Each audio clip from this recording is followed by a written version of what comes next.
All right. Actually, speaking of the Meomi, let's go ahead and give that a pour in our glass.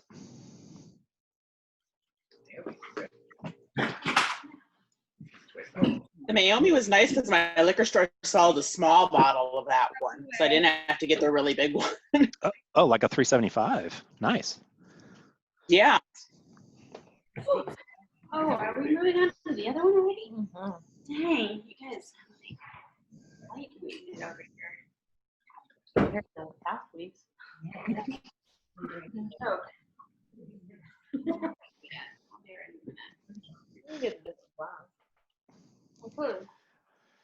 Okay. So let's go ahead and give this thing a look. It's actually darker than I was expecting for a Pinot Noir. Purple. Yeah. Let's see everything. Like most Pinot Noirs are more on that kind of like lightish purple, if not into the red category. It is awesome. This is, yeah, absolutely. Oh, maybe I should do that. All right. All right. Dark. So give this a swirl. I got the brown. Oh.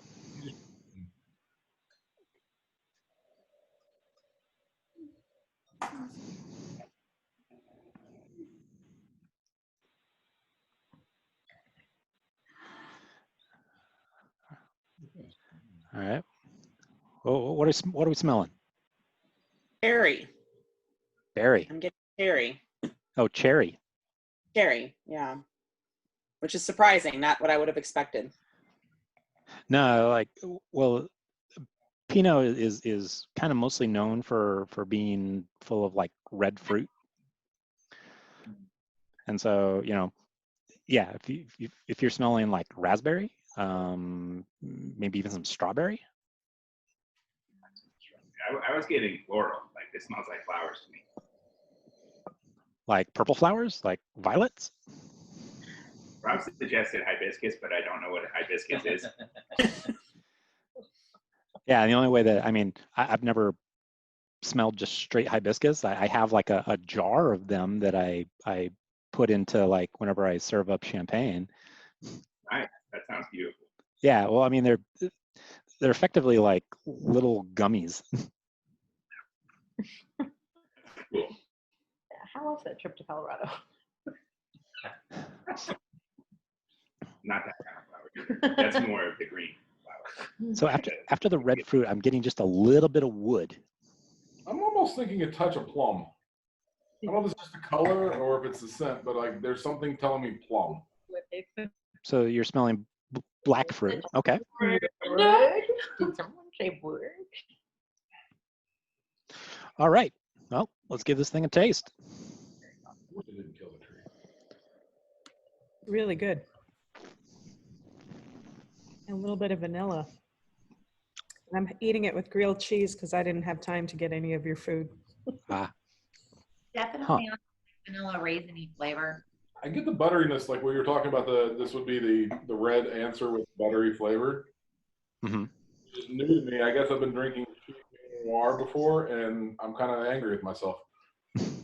Very, very, very sweet. Yeah, it almost tastes like it's got a bit of residual sugar to it, which I'm pretty sure it doesn't. Mm-hmm. But yeah, I mean. What about clove? Yeah, like overblown. There is definitely some baking spice going on in here. I'm getting some pork flavor. Yeah, Yeah, the sweetness of a pork. Yeah. Yeah. I think this is why I'm amazed by me. I do. It tastes to me like when you reduce down like if you put like on a meat and you reduce down like a blackberry or whatever in reduction and you make it like that. That's what it tastes like to me. Something you'd put on like venison as a reduction. It tastes like that sort of like. Okay. Demi-glaze is my next thing. I'll make it out of Yes, thank you. You ever said demi-glaze? Yes, that's what I meant. Now for me, there's one particular reason why I dislike I mean, of all the wines, I dislike Pinots. I've tried just about every single type out there, and this, it actually has some of the least amount of it, but if you're concentrating on it, right at the end on that finish is a bunch of like loamy earth, like just think of like kind of if you took a shovel into the forest and you dug down about a foot and took a taste of the dirt that's down there. That's what you're looking for in a good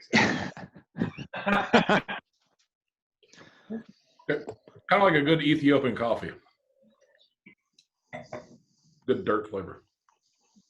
The leaves on it. Oh, I really like it with the steak and the cheese. Just eat it with a chunk of blue cheese or put the coat your mouth with blue cheese and chase it with this. I think it like shocks your mouth.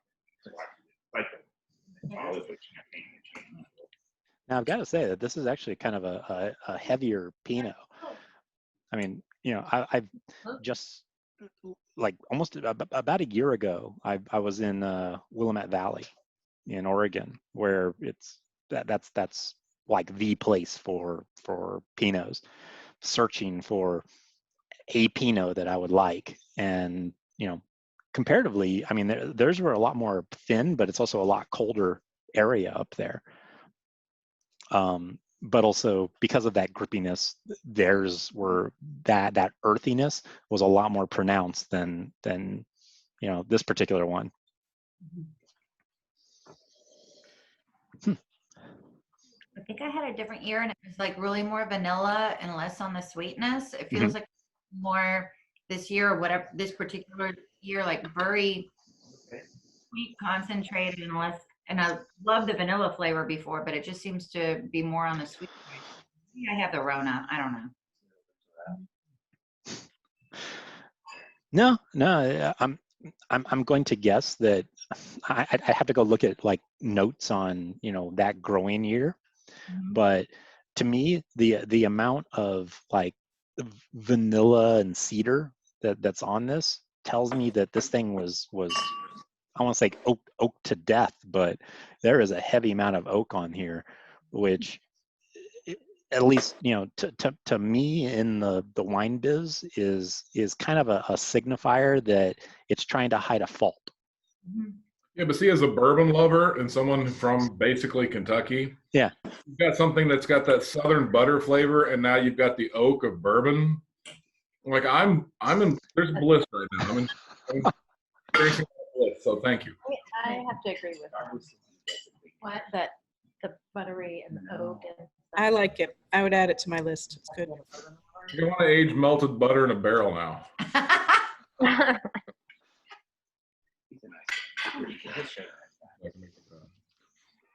You're probably good. From Maker's 46.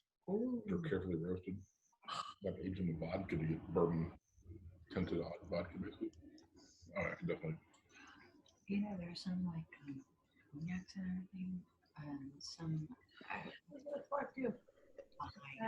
Everything should with your fork. I mean, that's the best. It was so easy to make. Would do what? You go into a regular rotation.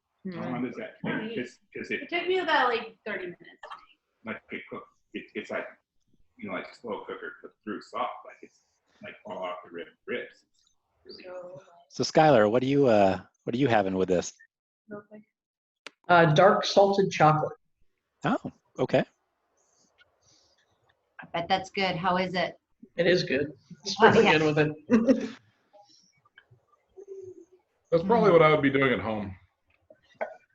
Then I get to feel guilty because I'm staying with someone who's, a considerably better host than I would ever be. No way. So I just seared off a steak to go with it. But the Meomi is one of Lorraine's favorites. One of her top 2 favorite go-tos. It wasn't good with bacon, but yeah. Yeah, this is my husband's favorite Pinot, so I'll just give it the rest to him. What's not good with bacon, really? Right? Yeah, Pinots and cured meat, I can't really see going too well. It does because it's knocking out some of the sweetness for me. Ah.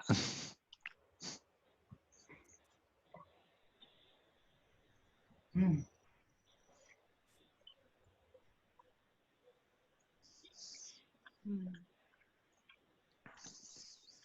Mm. All right. Oh, just waiting to see everyone's glass get near the end, so then we can move on. Oh. Definitely don't wait on me for that one. I overpoured us. Ha! We're not driving. We're not driving. Ah. She got dropped off. I'm not driving, but I'm gonna put the lotion in the basket.